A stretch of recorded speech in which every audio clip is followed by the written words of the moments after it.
I like to drink ice house beer. I don't put it down, I drink it all night, y'all. It don't taste too good. Right? Let's just think about this for a second. BoxOfficeGold.net. Coming at you in full effect. Live and in stereo. In stereo, no doubt. This week, we're really excited again. You know, we always get excited because a lot of the times we do movies that we really like. I think it's, I don't know, I don't really want to talk about movies I don't like. No.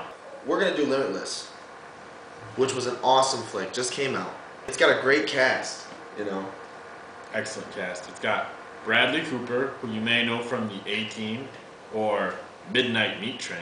Great it's also got Robert De Niro, who you might know from Taxi Driver, or Pretty his much more every modern awesome movie foray ever into made. shit stomping called the FILMMAKERS series of movies.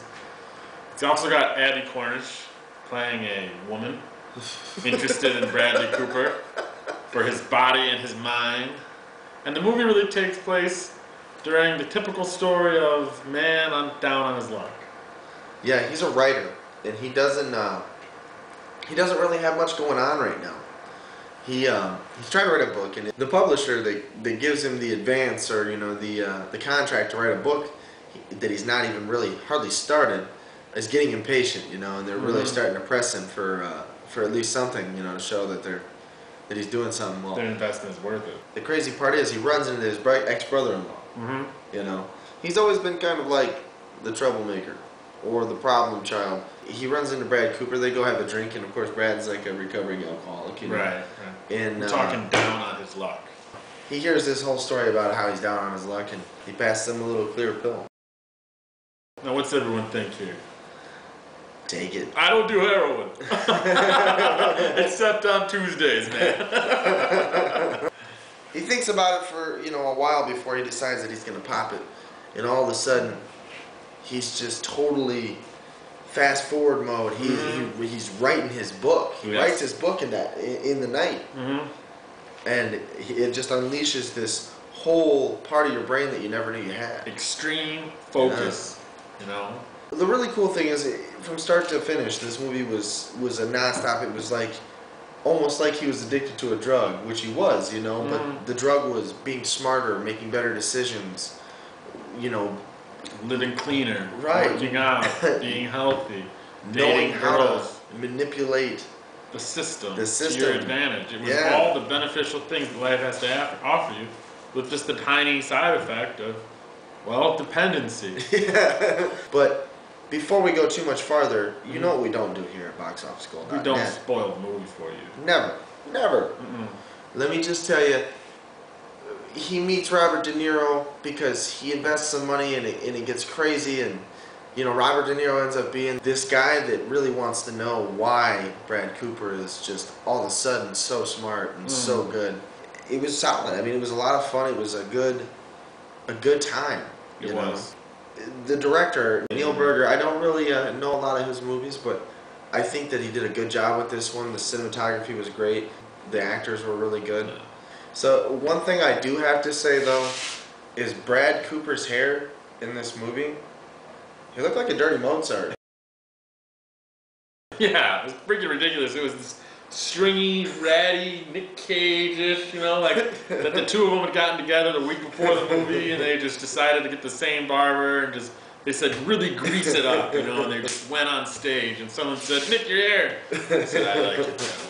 That's what I was going to say. Something about this movie is it's a little heavy-handed in his descension into the abyss, you know, like Mike just said, with his hobo-ness and his ratty hair and his girlfriend not loving him anymore and his book's not being written and he's a recovering alcoholic.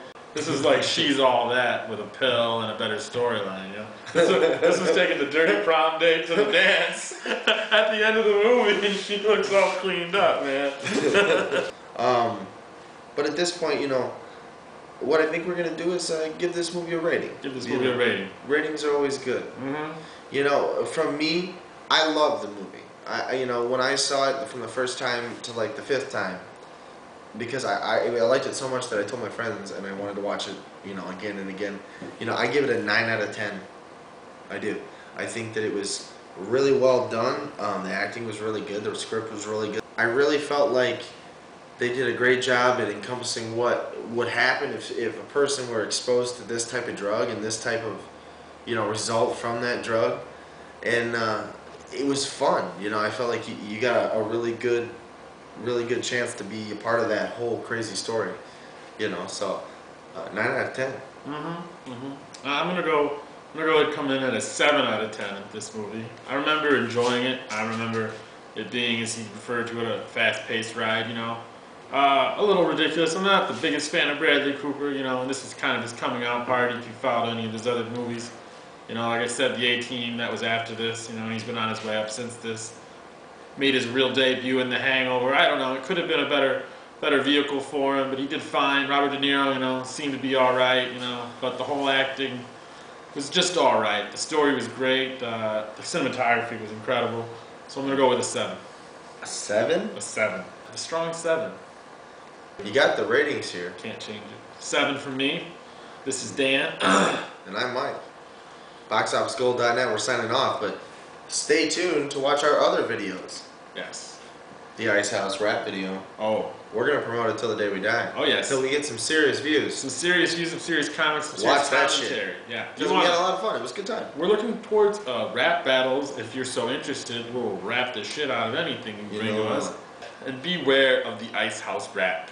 All it costs you is a subscription to our channel. That's right. That's it, and that's free. That's free. So subscribe now. But it gets me fucked up.